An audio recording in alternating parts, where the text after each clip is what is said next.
తొక్కిస్తారు బాగా పొడి పొడి చేసి ఆ పొడిని మళ్ళీ జల్లిడికి వేస్తారు. ఈరోజు అయిపోయింది తొలి. నమస్తే విజయ్. జల్లిడి పట్టేస్తారు ఈ విధంగా వస్తుంది. జల్లిడి పడతాయి. ఇదంతా వేస్ట్. అది ఎరువు ఇదంతా జల్లిడి పట్టిండేది ఎక్కువ ఉంటుంది. మనం ఇది మహారాష్ట్ర నుంచి తెప్పిస్తాం కదా,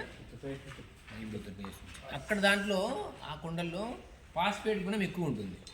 దాన్ని దీంట్లో కలుపుతారు. కలిపి మళ్ళీ కొన్ని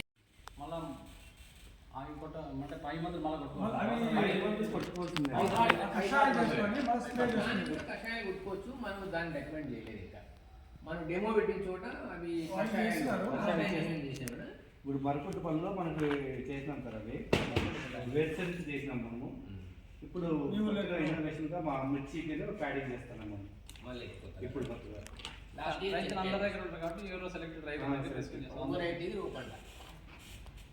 మీర్జాపురం వెళ్ళదు, వీళ్ళ ఊర్లో చెనిక్కాయ చేసినాం. అప్పుడు కషాయాలన్నీ పెట్టింది.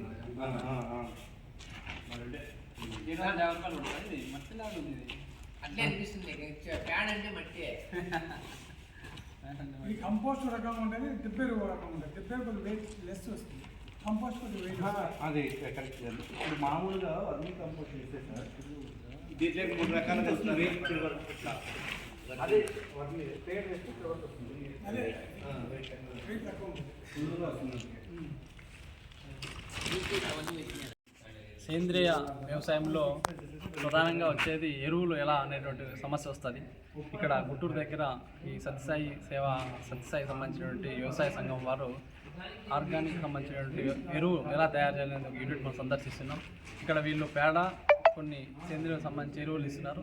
తక్కువ ధరకే ఒక ఎకరాకి 4 మూటలు 2 మూటలు అనేది మోతాదులో చేసుకోవచ్చు. అంటే ఎరువులు ఎలా అనేది పెద్ద సమస్య కాబట్టి ఇక్కడ అవైలబుల్ ఉంది కనుక ప్రకృతి వ్యవసాయంలో ఎరువులు కూడా అందుబాటులో ఉంటాయి కాబట్టి అందరూ కూడా ఇక్కడ ఎరువులు కూడా కొనుక్కోవడానికి అవకాశం ఉంది.